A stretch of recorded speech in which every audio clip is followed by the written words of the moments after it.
कहानी की शुरुआत में हम मार्टिन्स नाम की एक साइंटिस्ट को देखते हैं जो इस वक्त अपनी टीम के 2 और मेंबर्स मेजर रॉबर्ट और ट्रिनी के साथ ऑस्ट्रेलिया के एक छोटे से टाउन में पहुंची। उन्हें खबर मिली थी कि इस इलाके में एक बेहद खतरनाक तरह की फंगस देखी गई है। बताया जाता है कि सालों पहले नासा की एक टूटी हुई सैटेलाइट का एक हिस्सा यहाँ पर क्रैश हुआ था। शायद उसी से ये फंगस निकली है। इसके बाद तीनों ने हैजमेट सूट पहन लिए और अपने बॉडी कैम्स को ऑन करके पूरे इलाके को सर्च करना शुरू किया। जब ग्रुप ने पूरे इलाके को चेक किया तो वहाँ 14 घर और 12 गाड़ियाँ थी, लेकिन उन्हें एक भी इंसान नहीं मिला। फिर आखिरकार उन्हें वो टैंक मिल गया। मार्टिन ने देखा कि लोकल लोगों ने उसे आलू और साबुन से बना हुआ लिक्विड बनाकर साफ करने की कोशिश की थी। फिर मार्टिन्स ने एक मैग्नीफाइंग ग्लास की मदद से टैंक को ध्यान से देखा। थोड़ा जांचने के बाद उसे समझ आया कि आलू का वो मिक्सचर टैंक के अंदर लीक हो गया था और उसी ने फंगस को बढ़ावा दिया। सिर्फ थोड़ा सा पानी मिलते ही वो फंगस बहुत तेजी से बढ़ सकता था। वहीं पर मार्टिन्स को एक हरा निशान भी दिखा। उसने रॉबर्ट से कहा कि इसे पकड़ के रखो ताकि मैं करीब से देख पाऊं। करीब से देखने पर उसने बताया कि वो हरी फंगस बढ़कर म्यूटेट हो चुकी है। तभी अचानक वो फंगस हिलने लगा और उनकी तरफ झपटा। इससे मार्टिन्स डर कर तुरंत पीछे हट गई। फिर उसी वक्त ट्रेनी ने ऐलान किया कि उसे एक लाश मिल गई है। मार्टिन्स तुरंत उसके पास गई, लेकिन उसे पता ही नहीं चला कि थोड़ा सा फंगस उसके जूते पर लगा रह गया था। वो फंगस धीरे धीरे जूतों की सोल को नष्ट करता हुआ हैजमेट सूट के अंदर घुसने लगा। खैर, छत पर उन्हें एक लाश मिली थी जिसकी पूरी छाती बुरी तरह फटी हुई थी। साथ ही उसकी स्कल प्लेट्स भी टूटकर अलग हो चुकी थी। फिर रॉबर्ट ने आसपास देखा और उसे पता चला कि शहर के लगभग सभी लोकल लोग अपने घरों की छतों पर मरे पड़े थे और सबके जख्म बिल्कुल एक जैसे थे। फिर मार्टिन्स ने थ्योरी दी कि फंगस ने उन सबको छत पर चढ़ने के लिए मजबूर किया था और वहाँ उन्हें इंतजार करवाया जब तक उनके शरीर फट ना जाएं। इस तरह फंगस आसानी से आगे फैल सकता है। तभी अचानक उस मरे हुए आदमी का सर फट गया और उसके अंदर भरा हुआ फंगस बाहर दिखने लगा। इसके बाद मार्टिन्स वापस टैंक के पास गई ताकि सैंपल इकट्ठा कर सके।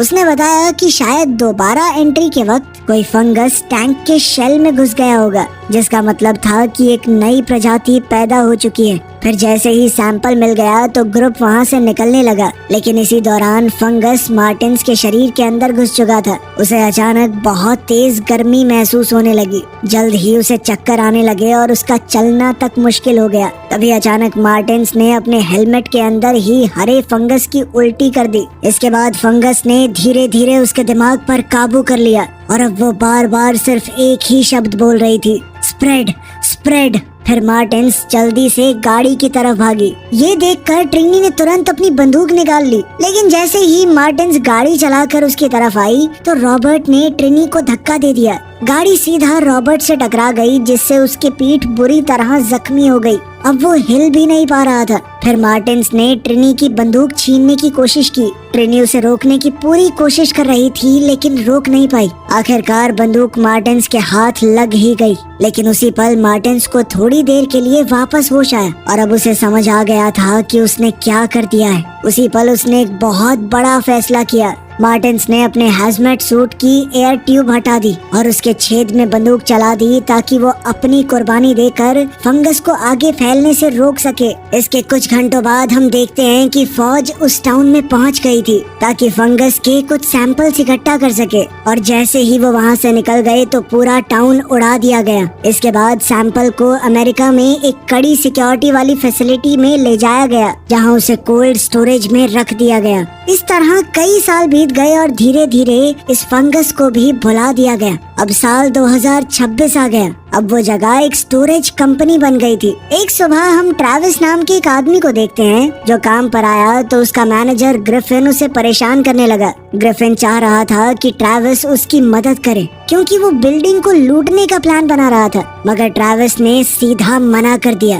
ग्रिफिन ने उसे धमकाया और आखिर में ट्रेविस को मजबूरी में सिर्फ इतना मानना पड़ा कि वो गैंग के लिए दरवाजा खोल देगा। फिर उस शाम मैरी अपनी स्टोरेज यूनिट को देखने गई। ट्रैविस उस वक्त वहीं था और उसने मैरी से थोड़ी बहुत बातचीत करने की कोशिश की, लेकिन मैरी अभी बहुत जल्दी में थी। फिर जब ट्रैविस उसे एलिवेटर तक छोड़ने गया तब उसे एक बीप करने की आवाज सुनी, लेकिन उसने सोचा कि शायद कोई छोटी सी टेक्निकल प्रॉब्लम होगी। उधर अपनी स्टोरेज यूनिट के अंदर मैरी ने अपने बूट से एक बंदूक निकाली। फिर उसने अपने मर चुके पति की फोटो देखी और धीरे धीरे उसे हैप्पी एनिवर्सरी विश किया। वो कुछ गलत करना चाहती थी लेकिन इतनी हिम्मत नहीं जुटा पाई। तभी अचानक ट्रैविस को फिर से वही बीप करने की आवाज आई। इस बार उसने रेडियो से अपनी नई कोवर्कर नायोमी को कॉल किया। जल्द ही नायोमी लॉबी में आई, लेकिन उसे कोई आवाज नहीं सुनाई दी। तब दोनों एक दूसरे से थोड़ी बातचीत करने लगे और नायोमी की नजर ट्रैविस के टैटू पर पड़ी। तभी नायोमी के फोन पर एक कॉल आया। उसने थोड़ी देर किसी से बहस की और फिर फोन काट दिया, लेकिन तभी नायोमी को भी वो बीप होने की आवाज सुनाई दी। वहीं दूसरी तरफ नॉर्थ कैरोलिना में रॉबर्ट को अचानक गवर्नमेंट का फोन आया। उसने पहले अपनी पत्नी से कहा कि सब कुछ ठीक है। फिर उसने एक तिजोरी खोली और अपना पुराना सैटेलाइट फोन निकालकर अपने पुराने बेस को कॉल किया। वहाँ एबिगेल ने उसे बताया कि उन्हें टेम्परेचर में गड़बड़ी का अलर्ट मिला है। ये सुनकर रॉबर्ट काफी गुस्सा हुआ। उसने कहा कि इस फंगस को हल्के में लिया जा रहा है, मैंने देखी है, उसकी ताकत बहुत खतरनाक है वो। इधर फैसिलिटी में ट्रैविस और नायोमी को पता चल गया था कि ये बीप वाली आवाज दीवार के पीछे से आ रही है। इसी बीच नायोमी को दोबारा से कॉल आई। इस बार उसने कॉल को नजरअंदाज कर दिया और बताया कि ये उसके बच्चों के बाप का कॉल है। फिर उसने कहा कि दीवार को तोड़ के हमें देखना नहीं चाहिए कि आवाज कहाँ से आ रही है, लेकिन ट्रैविस ने इससे साफ मना कर दिया क्योंकि वो अपनी नौकरी नहीं खोने वाला इस सब के पीछे। इतने में नायोमी ने ट्रैविस का टैटू देखकर हिसाब लगा लिया कि वो शायद जेल से आया है। वो उससे लगातार गुजारिश करती रही कि देखते हैं ना, जब तक ट्रैविस मान नहीं गया। आखिरकार ट्रैविस औजार ले आया और दीवार में एक छेद कर दिया। उसी छेद के पीछे एक खुफिया कमरा मिला जिसमें एक बड़ा सा कंप्यूटर सिस्टम लगा हुआ था। तब ट्रैविस ने अंदर जाकर उसे देखा, लेकिन नायोमी को तुरंत समझ आ गया कि ये टेम्परेचर मॉनिटरिंग का कंट्रोल पैनल है। फिर जब उन्होंने दीवार का एक और हिस्सा तोड़ा तब नायोमी भी ट्रैविस के साथ कमरे में आ गई। ट्रैविस ने बताया कि ये बिल्डिंग पहले फौज इस्तेमाल करती थी। वहीं दीवार पर एक मैप लगा हुआ था और नायोमी ने तुरंत उसकी फोटो ले ली। जब उसका ध्यान गया कि नीचे और भी लेवल हैं, तो वो देखना चाहती थी कि आखिर क्या है यहाँ पर, लेकिन ट्रैविस ने बिल्कुल मना कर दिया। लेकिन नायोमी फिर से उसे मनाने लगी। आखिरकार ट्रैविस गुस्से से बोल पड़ा कि मैंने लोगों की बात कुछ ज्यादा ही मानी आज तक और उस चीज ने मुझे जेल तक पहुंचा दिया। ये सुनकर नायोमी ने तुरंत अपनी जिद के लिए माफी मांगी, मगर फिर ट्रैविस को समझ आ गया कि अगर मैं नहीं गया तो ये लड़की बिना मेरे चली जाएगी। इसीलिए आखिर में वो उसके साथ चलने को मान गया। फिर जब दोनों एलिवेटर के नीचे गए तो नक्शा फॉलो करते हुए एक अलमारी के अंदर दरवाजा मिला। वो दरवाजा पहले से ही बंद लग रहा था। उस दरवाजे पर ट्रैविस ने एक जोरदार लात मारी और दरवाजा खुल गया। वहीं अंदर एक और खुफिया कमरा निकला। जैसे ही वो अंदर गए 1 सेकंड के लिए अलार्म बज गया। खैर फिर दोनों ने आसपास देखा तो वहाँ पर 70 के दशक के पुराने इक्विपमेंट पड़े थे, जिनके अंदर हैजमेट सूट्स भी थे। वहीं कॉरिडोर के आखिर में उन्हें नीचे जाने वाली सीढ़ी की एंट्रेंस मिली। जब उन्होंने अंदर झांक कर देखा तो पता चला कि ये तो लगभग 500 फीट नीचे जा रही है। इसीलिए नायोमी ने ट्रैविस को पहले नीचे उतरने को कहा। आखिरकार नीचे पहुंचकर दोनों को एक दरवाजा मिला जिस पर लिखा था DTR एक्सेस ओनली। हालांकि उन्हें पता नहीं था कि DTR है क्या, लेकिन फिर भी उन्होंने दरवाजा खोल दिया। वहाँ अंदर एक सील्ड चेम्बर था और एक बड़ी पाइप जिसमें बर्फ जैसा पानी बह रहा था। उधर एक कोने में कुछ चूहे पड़े थे जो फंगस से ढके हुए थे। वो बड़ी मुश्किल से हिल पा रहे थे क्योंकि उन सब की पूंछ एक दूसरे से उलझकर गांठ बन चुकी थी। यहाँ तक कि कुछ चूहे तो एक दूसरे को खाने भी लगे थे। तभी अचानक एक चूहा ट्रैविस की तरफ झपटा और ट्रैविस तुरंत पीछे हट गया। इसी बीच नायोमी चेम्बर के दरवाजे के शीशे से अंदर देखने लगी और उसने देखा कि एक अजीब सी फंगस हर दीवार पर फैल चुकी थी। दरवाजे पर भी थोड़ा फंगस लगा हुआ था, लेकिन जैसे ही नायोमी उसे छूने वाली थी उसी पर ट्रैविस ने उसे रोक दिया। तब नायोमी ने बताया कि दरवाजा गर्म लग रहा है। ये सुनकर दोनों ने फैसला किया कि अब यहाँ से निकल जाना ही बेहतर है।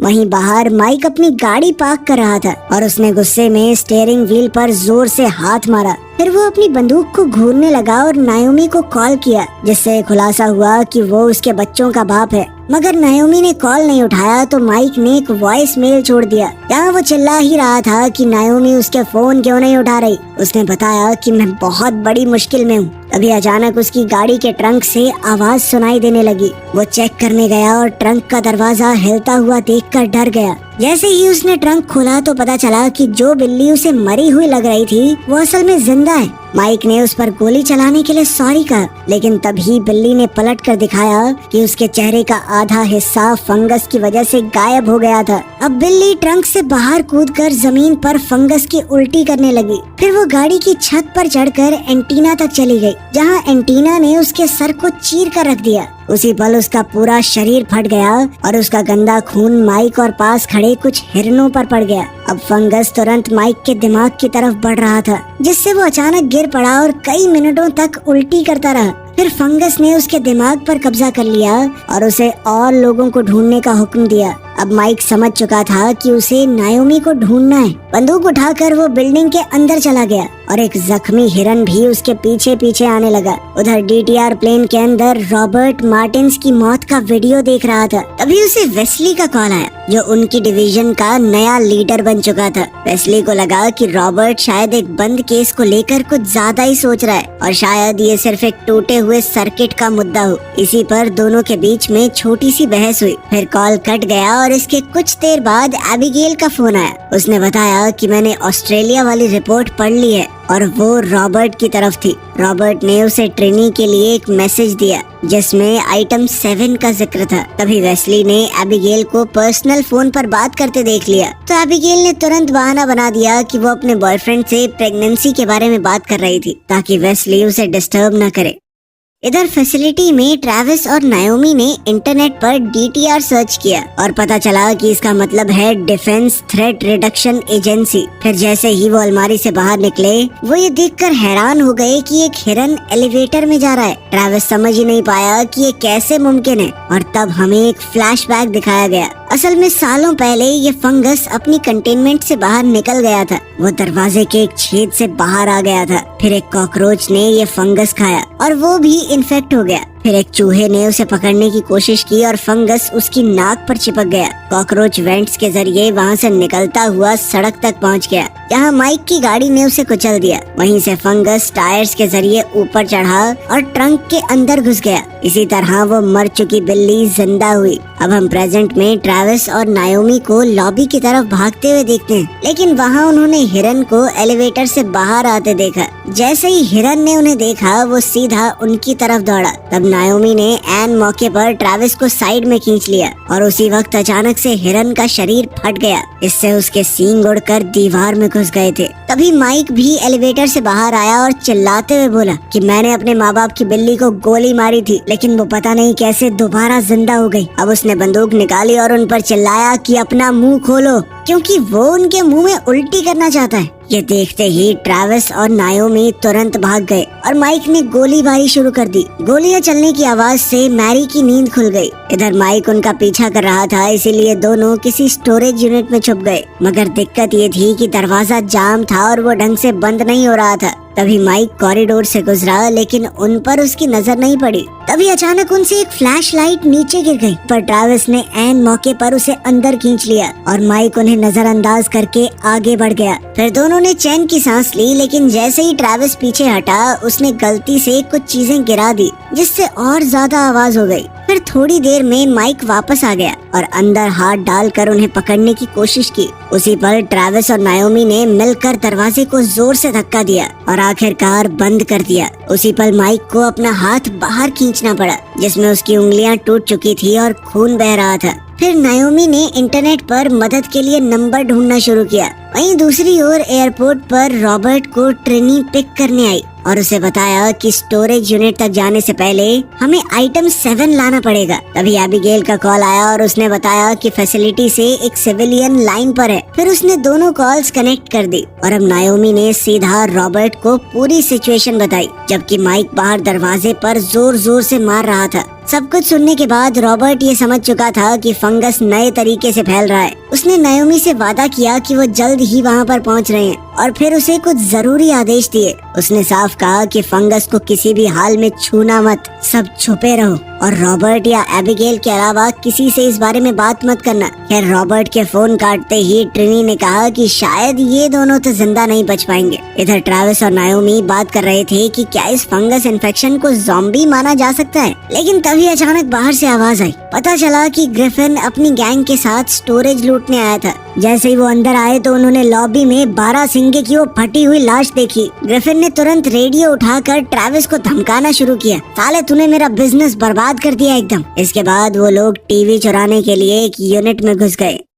उधर रॉबर्ट और ट्रेनी एक फेंस पार करके एक घर में घुसे, जहां उन्होंने एक बक्सा खोला और आइटम 7 निकाला। मगर वापस निकलते वक्त घर के मालिक ने उन्हें रोक लिया और उसके हाथ में हथियार था, लेकिन वो तो ट्रेनी का बेटा निकला। ट्रेनी ने उसे समझाया कि कोई नहीं बेटा, आराम से सो जाओ, कुछ सामान लेना है फिर हम चले जाएंगे। फिर बाहर आकर रॉबर्ट ने ट्रेनी को डांटा कि इतनी खतरनाक चीज घर में रखना गलत है, लेकिन ट्रेनी को कोई परेशानी नहीं लगी और उसने रॉबर्ट को गले लगा लिया। फिर उसने कहा कि आगे तुम अकेले जाओ, क्योंकि अब वो पहले की तरह तेज नहीं रही, अगर साथ चलेगी भी तो रास्ते में रुकावट ही बनेगी। उधर ड्राइव करते वक्त रॉबर्ट ने एबिगेल से बात की और कहा कि अगर बारिश हो गई तो ये फंगस बहुत तेजी से फैलेगा, फिर इसे रोक पाना शायद मुमकिन ही ना हो। अब उसने सैटेलाइट का एक्सेस मांगा, क्योंकि फंगस वाले शरीर रेडार पर जरूरत से ज्यादा गर्म दिखते थे, मगर इसके लिए एबिगेल को कुछ खास लोगों से बात करनी पड़ी। उधर फैसिलिटी में ट्रैविस वहाँ से निकलना चाहता था, लेकिन नायोमी ने मना किया,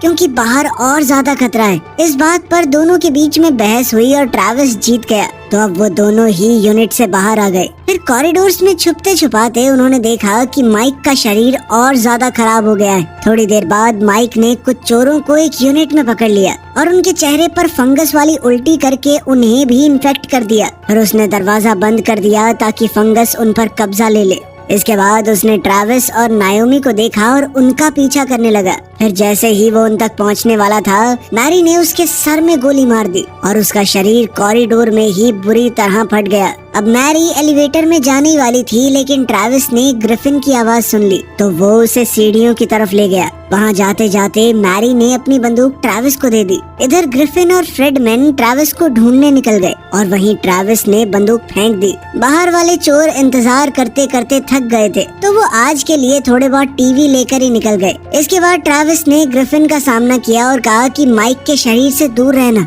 उसी समय बंद यूनिट के अंदर इन्फेक्टेड चोर अपना आपा खो रहे थे और वो दरवाजे पर जोर जोर से मारने लगे। तब ट्रैविस ने समझाने की कोशिश की कि वो बहुत बुरी तरह से बीमार हैं, लेकिन ग्रिफिन फिर भी अड़ा रहा कि दरवाजे को खोलो। मगर जब ग्रिफिन ने ट्रैविस को धमकाने की कोशिश की, तब वो खून में फिसल गया और गलती से बंदूक चला दी, जो ट्रैविस के हाथ में लग गई। अब जख्मी ट्रैविस धीरे धीरे यूनिट के पास जा रहा था, लेकिन उसने दरवाजा खोलने की बजाय उसे बंद कर दिया। इससे पहले कि ग्रिफिन कुछ कर पाता, नायोमी ने उस पर फायर एक्सटिंग्विशर चला दिया। इससे पूरा कॉरिडोर धुंध से भर गया और इस मौके का फायदा उठाकर ट्रैविस और नायोमी वहाँ से भाग निकले। वहीं फ्रेडमैन अब ग्रिफिन से तंग आ चुका था, तो वो बंदूक लेकर उससे लड़ने गया, लेकिन ग्रिफिन ने उसे देखते ही मुक्का मारा। फिर ग्रिफिन ने यूनिट के अंदर वाले चोरों से कहा कि चाबी तुम्हारे ही पास है, बाहर फेंको। ये सुनकर उन्होंने दरवाजा थोड़ा सा उठाया और चाबी बाहर दी, लेकिन जैसे ही ग्रिफिन ने दरवाजा खोला तो अंदर के लोगों की हालत देखकर उसकी सांस सूख गई। फ्रेडमैन डर के मारे वहाँ से पीछे हट गया, लेकिन अचानक वो खून पर फिसल कर गिर पड़ा और अब फंगस उस तक पहुँच चुकी थी, जिससे वो भी इन्फेक्टेड हो गया। उधर यूनिट के अंदर एक चोर ने कहा कि मुझे कुछ ठीक नहीं लग रहा, और अगले ही पल उसके शरीर के चीथड़े उड़ गए। वहीं जब ट्रैविस और नायोमी बिल्डिंग से बाहर निकले, तब उनकी मुलाकात रॉबर्ट से हुई। फिर एबिगेल ने कंफर्म किया कि दोनों अभी तक इन्फेक्टेड नहीं हैं। इसके बाद रॉबर्ट ने उन्हें बंदूकें और हैजमेट सूट्स दिए और कहा कि उन्हें वापस अंदर जाकर आइटम 7 सेट करना है, जो असल में एक बम था। ये सुनकर ट्रैविस घबरा गया, क्योंकि वो लोगों को मारना नहीं चाहता, लेकिन रॉबर्ट ने समझाया कि ये धमाका जमीन के नीचे ही होगा और यही एक तरीका है दुनिया को बचाने का। रॉबर्ट खुद पार्किंग लॉट में ही रुकने वाला था, ताकि अगर कोई इन्फेक्टेड बाहर आए तो वो उससे निपट सके। इसके बाद हैजमेट सूट पहनकर दोनों ने बम उठाया और अंदर चले गए। रॉबर्ट ने पार्किंग लॉट की सारी गाड़ियों के टायर काटने शुरू कर दिए ताकि कोई भाग न सके। तब एबिगेल ने बताया कि कोई गर्म बॉडी उसकी तरफ आ रही है और उसके बाद तुरंत फ्रेडमैन उसके पीछे नजर आया। रॉबर्ट ने बिना वक्त गवाए उसे गोली मार दी, लेकिन यूं अचानक से मुड़ने की वजह से उसकी कमर में मोच आ गई थी और वो नीचे गिर पड़ा। धमाके से फ्रेडमैन के फटते ही रॉबर्ट ने बाकी बाइक्स पर भी गोली चला दी, जिससे वहाँ एक छोटी सी आग लग गई।